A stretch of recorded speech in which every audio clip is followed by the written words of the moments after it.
तो आ गए लोग आप लोग। तो आज एडोल्फ एंडरसन की गेम देखेंगे। ये गेम 1864 में बर्लिन जर्मनी में खेली गई थी। तो इस गेम में ब्लैक के साथ एडोल्फ एंडरसन है और वाइट के साथ रिचार्ड गुस्टाव। तो शुरू करते हैं। तो वाइट ने शुरुआत की थी E4 से।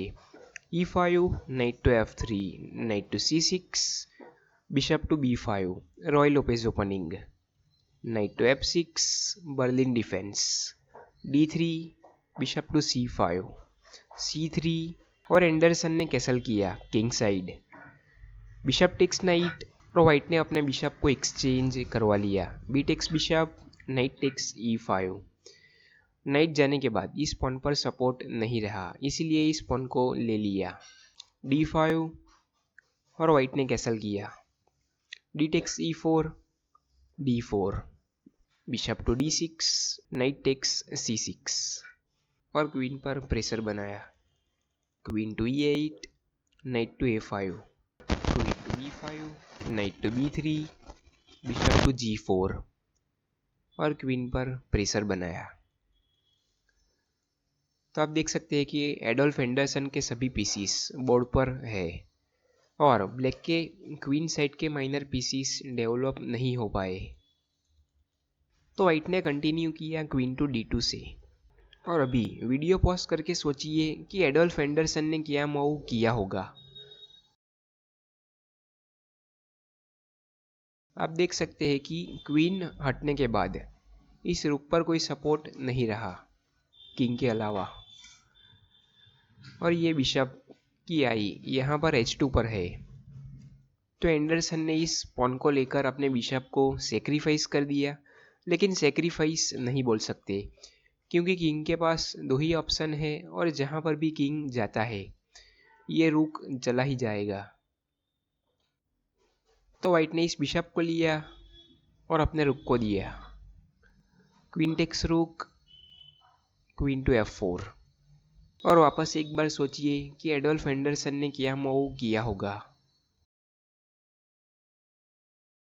तो एंडरसन ने बिशप टू F3 करके अपने बिशप को सेक्रीफाइस कर दिया।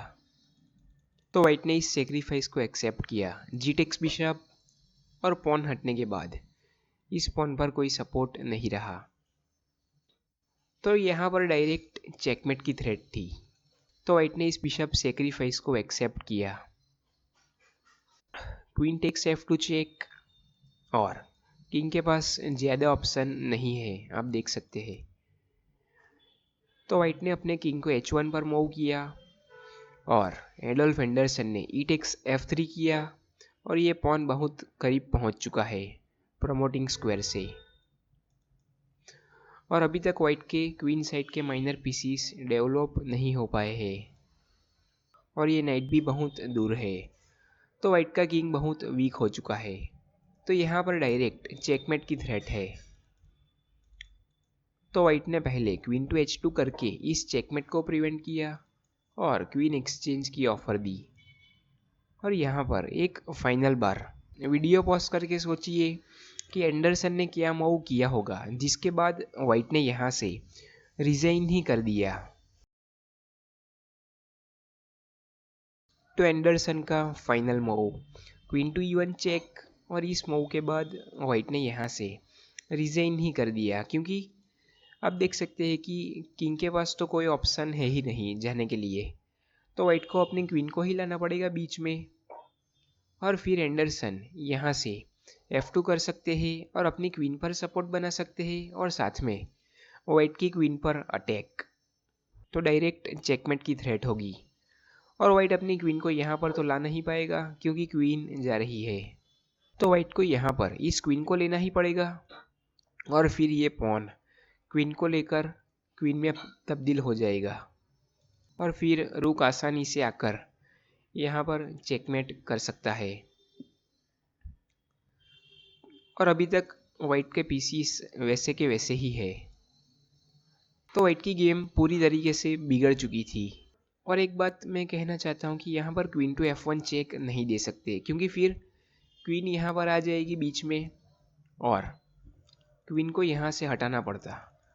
तो यहाँ पर क्वीन टू E1 का पर्पस ये था कि पॉन आगे मूव होते ही इस क्वीन पर सपोर्ट E1 वाली क्वीन पर सपोर्ट बन जाता और यहाँ पर सपोर्ट नहीं बना पाएगा पॉन। तो इसीलिए क्वीन टू E1 किया ताकि यहाँ पर क्वीन आती है बीच में तो ये पॉन आगे बढ़कर क्वीन पर सपोर्ट बना पाए और साथ में क्वीन पर प्रेशर। लेकिन क्वीन अगर F1 पर रहती तो ऐसा नहीं हो पाता। तो एक एक मूव बहुत कीमती होता है। तो इसी वजह से क्वीन टू E1 चेक के बाद वाइट ने यहाँ से रिजाइन ही कर दिया। तो ऐसी ही गेम्स देखते रहने के लिए बने रहिए चैनल पर। तो आज के लिए बस इतना ही।